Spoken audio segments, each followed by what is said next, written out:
Tonight on CFTK-TV, campaigns officially start ahead of the federal election, how leaders look to defend Canadian sovereignty, and 2 new franchises are awarded to the Western Hockey League. Northwest BC's only television news team. We are CFTK-TV News. Hello, I'm Damian Smith, and thank you for joining us here on CFTK-TV.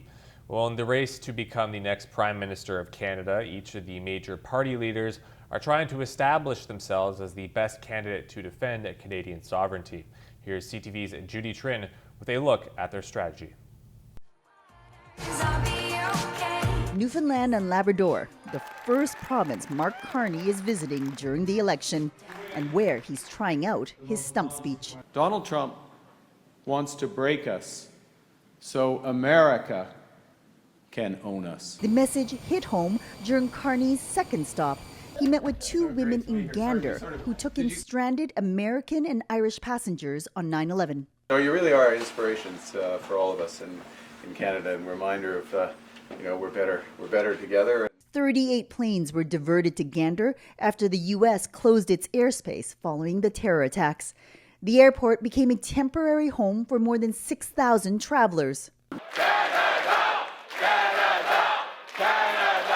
As hundreds gathered to greet the Conservative leader at his opening rally, they came clutching symbols of Canada. Like Carney, Pierre Poilievre is trying to convince voters that he's the one who can stop Donald Trump's attempt to annex Canada. We will build out the vision of an East-West nation that John A. brought to this country. He was the first to stand up and say, we are not Americans, we are Canadians.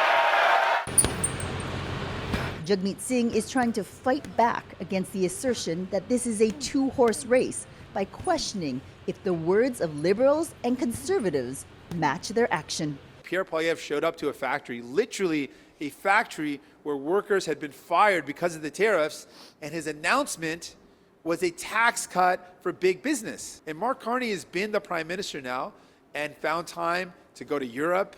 He found time to meet with the King. Just how persuasive the leaders are will be closely watched in this province. In Newfoundland and Labrador, there are 7 seats up for grabs, and in 5 ridings, there are no incumbents. Judy Trinh, CTV News, Gander, Newfoundland. What seems to be the top campaign concern, along with being the most unpredictable, is the American president. CTV's Abigail Beeman has more on this topic. Canada was meant to be the 51st state. Canada caught in the crosshairs of U.S. President Donald Trump's ire. Canada's absolutely one of the worst. A trade war already in full swing, with Trump threatening new punishing global tariffs April 2nd. The impact for Canada is not clear. The next round may be more targeted, reciprocal tariffs still looming, but a White House official tells CTV News a final decision on industry-specific threats has not yet been made. Trump calls April 2nd Liberation Day. Otherwise, it would have just been known as Wednesday in week 2 of Canada's election campaign. Canadians are transfixed on Donald Trump and relations with the United States. That's the top unprompted national issue of concern. Campaigns are all about parties trying to control the message, but pollster Nick Nano says this time it's Trump in the driver's seat. Each day, leaders will be forced to respond to the latest White House talk, and the stakes are very high. If you mess up on a response to Donald Trump or what you think he's just said, it could be completely devastating for a federal party leader. And I'm ready to sit down with President Trump at the appropriate time, under a position where there's respect for Canadian sovereignty. Leaders have already been pitching themselves as the best option to deal with the American president. In the fight with Donald Trump, I want you to ask yourselves, who do you think is going to actually put your family first? Who's going to put working people first? It's not going to be Pierre Poilievre. It's certainly not going to be Mark Carney. It's going to be us. I'm a strong leader. I'm a tough guy to deal with. I'm firm in my convictions, and I'll always put Canada first. This political psychologist says voters will be looking for 2 things: who can manage the next few years with the White House better, and who has better solutions to problems. We've seen, fear over tariffs, fear over becoming 51st state, fear over, do we have to suddenly pop on Kevlar vests and go to war? Suddenly there's an increase in nationalism. How that new nationalism plays out in the polls will be interesting to watch, while finding solutions to an unpredictable U.S. president is no easy task. Abigail Beeman, CTV News, Ottawa. And moving provincially, British Columbians will start to see who will be running federally in their local areas. Let's check in on how residents of the island are preparing for the upcoming election. With more, here's Yvonne Raymond of CTV News. Canadian pride looms large in the backdrop to the country's spring election. The U.S. situation, the relationship is paramount in the conversation. Many people are calling this the most important election in Canadian history, or certainly in living memory. U.S. President Donald Trump's threats toward Canada and a trade war have become the campaign's defining issue. It's a game of capture the flag. This election has changed dramatically what it was going to be about 2 months ago. Never before in my lifetime has the question of Canada's sovereignty even kind of vaguely entered the possibility of a discussion. And I think it's on a lot of people's minds. I'm retired now, so I have to watch what this guy is doing, because he can have a very big influence over my portfolio of investments. Of course, it's an important issue, but it's not the only issue. Islanders are paying attention. Traditionally, I'm not one to really vote strategically, but I think largely a lot of folks I know that normally don't do that are. And looking at, ensuring that we have a government in power that kind of supports kind of Canadian values. 343 ridings are up for grabs, 5 more than last time. 7 of the ridings are on Vancouver Island. We've got the Liberals and the Conservatives pretty well statistically tied among decided voters in most national polls. Differences across provinces, of course, but overall, we've seen the rebirth, the revival of a Liberal Party that looked like it was about to be sent off into the wilderness for a long time. Despite that surge in the polls, the Liberals haven't won a seat on the island since 2008. I don't see actually any ridings that where the Liberals would be favored. I think the Liberals might have a distant chance, but again, it really depends on how much vote splitting there is. Political pundits figure voter turnout is poised to rise from 62% in 2021. Adding uncertainty to a competitive race. It's going to be a kind of difficult decision, I think, this time. Hopefully it will go in the right direction. I'll leave that to everyone to make their own decisions. I think it's obvious. Eligible voters get to have their say April 28th. Yvonne Raymond, CTV News, Esquimalt. And in local news, the Terrace RCMP have inquired that a vehicle had been stolen very early in the morning from the Copper River Road area. As of right now, a man and a woman that were seen on security cameras are suspected of being involved with the theft in some way, shape, or form. And the RCMP are advising that if you see either of those people, to not approach them and then contact the police. The vehicle that was taken is a 2021 GMC Canyon that is colored green. And the Terrace police are asking that anyone who can either identify the man or the woman in the photos on the screen or provide useful information about the whereabouts of the vehicle to give them a call at 250-638-7400.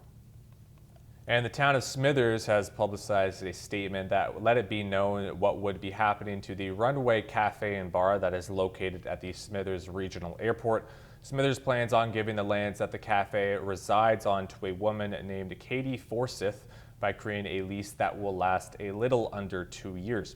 Forsyth will be the one facilitating the cafe's operations up until the lease officially expires on March 14th, 2027.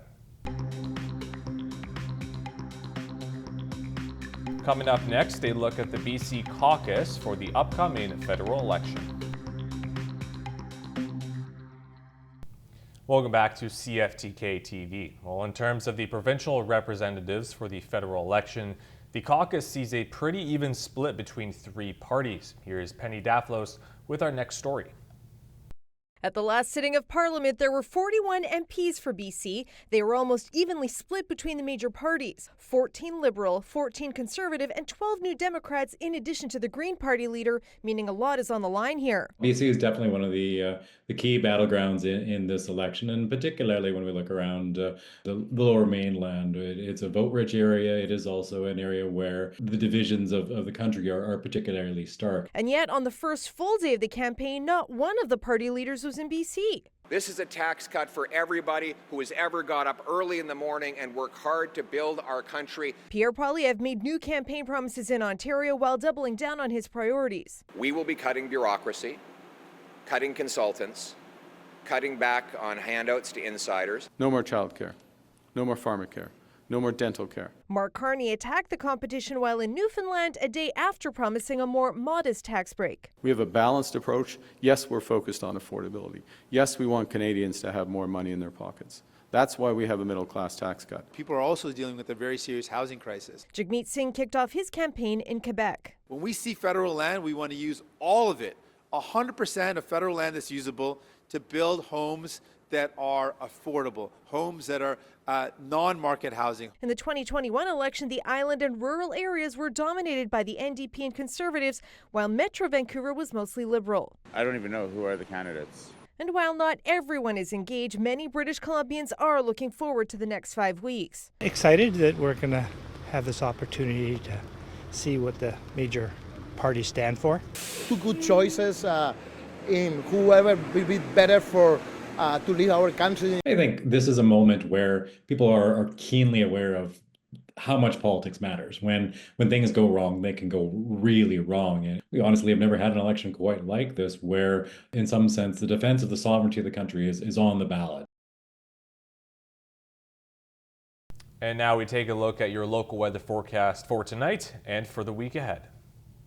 Tonight on the north coast, it should be partially cloudy with lighter winds except the ones from the northeast at 40 kilometers per hour, increasing to 60 over the inlets and valleys. The low should be +4.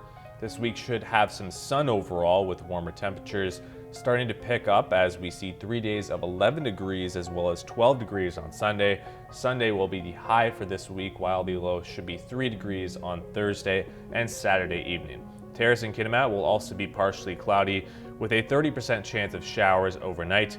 Winds should be coming from the northeast at 30 kilometers per hour, increasing to 50 overnight, and the low should be +3.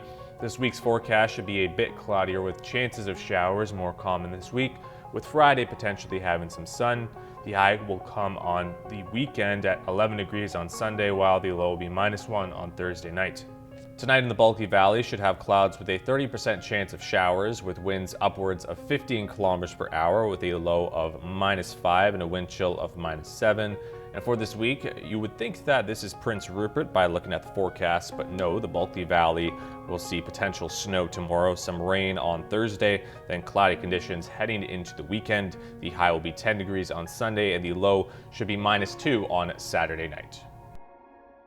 And before we move on to our road report, a section of Thomas Street located on Lanphier Hill and Terrace is currently only allowing one-way traffic northbound as some reconstruction is taking place.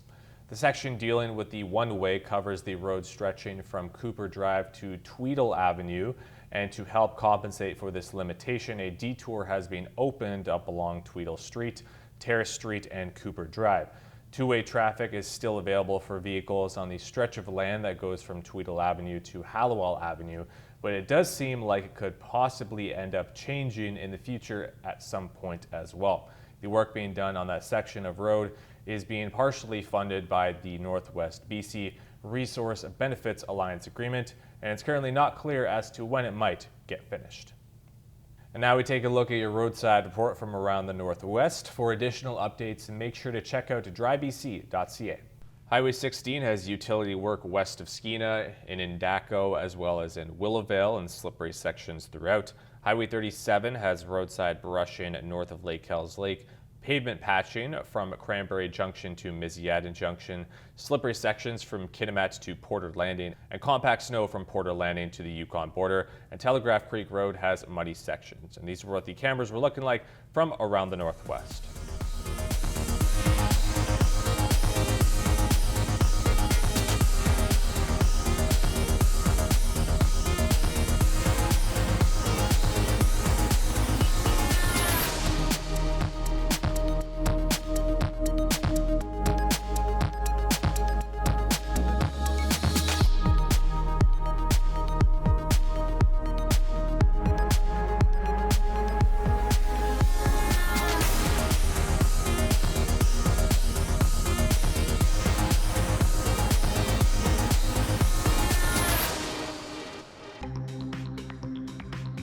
Still to come, after the announcement of a liquidation, the Hudson's Bay Company leaves customers confused.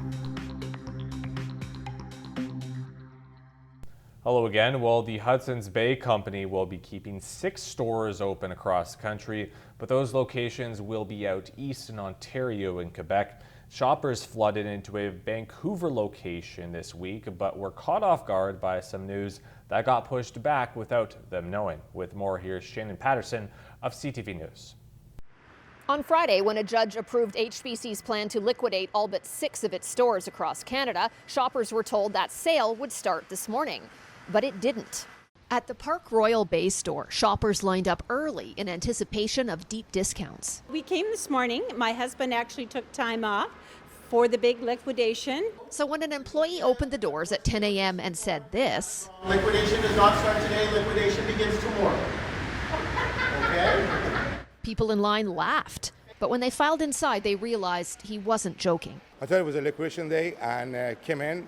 It wasn't. While plenty of items were on sale, these are not new markdowns. Very surprised. No liquidation. I asked a staff member, where's all the big sales?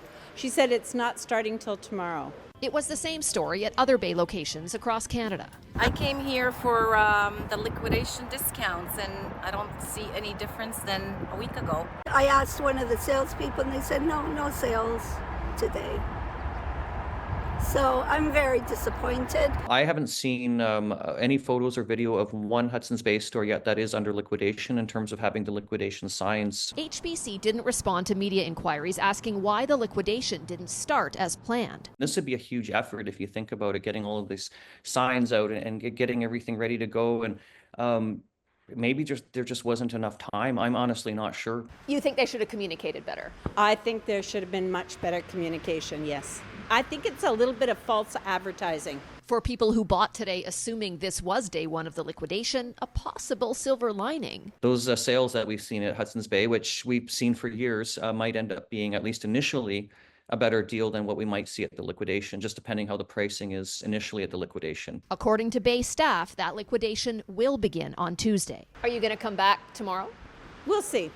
I think I'll have to read a few previews online to see how much. If they're just putting 10%, I would say no. Once the liquidation sale actually gets underway, it's expected to last until June 15th.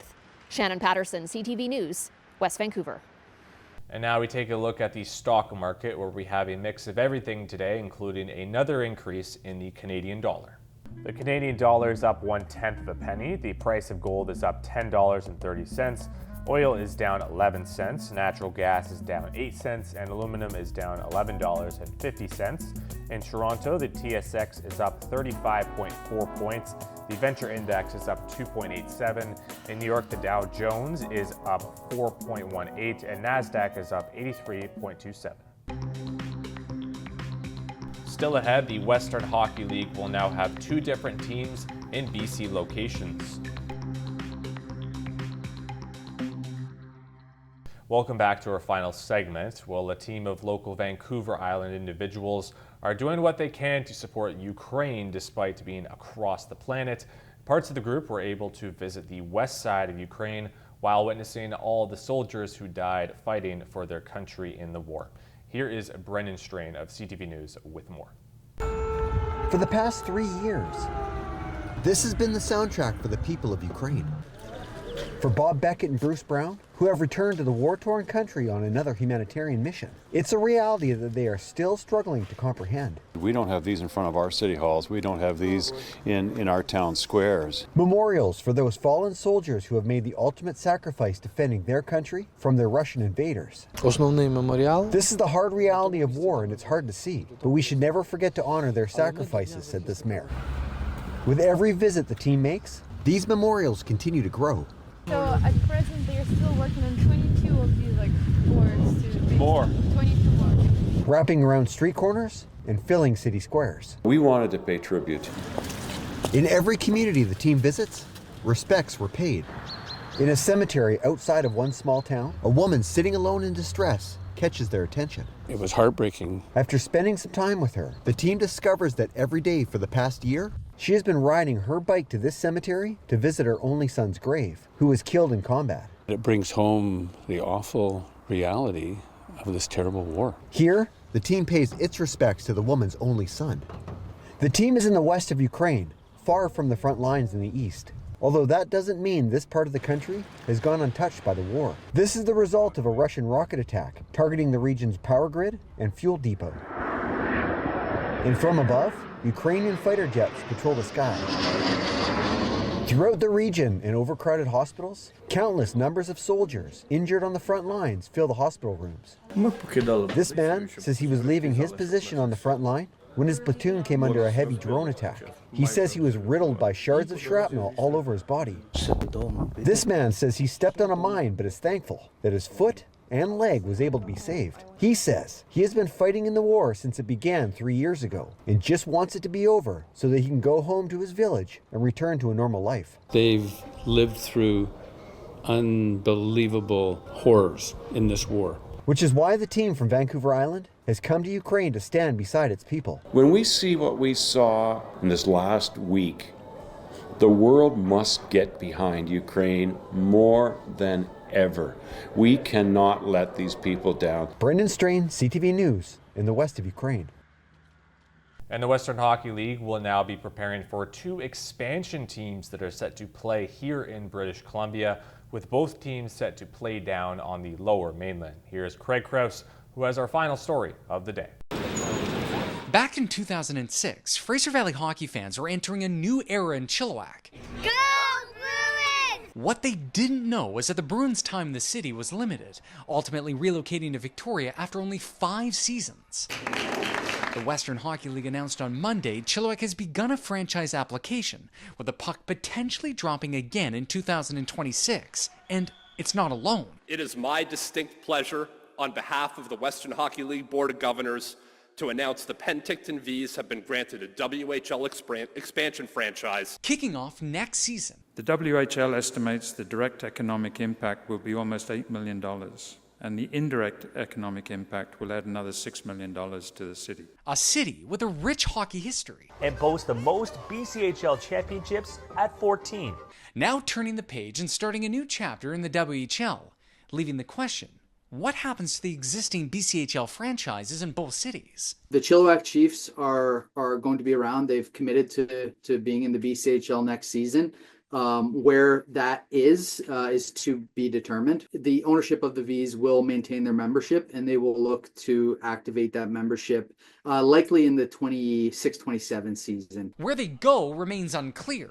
BCHL journalist and junior hockey expert Brian Weeb says suitable arenas are limited in BC. With a Wenatchee franchise there, a Chilliwack franchise there, and a Penticton franchise that none of them have a home, maybe 3 teams in Washington State does make sense. In the meantime, the WHL says Chilliwack is set to invest $3.7 million in upgrades to the Chilliwack Coliseum, but before anything is official, the team needs an owner with a plan. Once reviewed, the league expects to make an announcement before next season. Craig Crow, CTV News. And that will be all for the cast tonight. Thank you very much for watching, and have a good evening.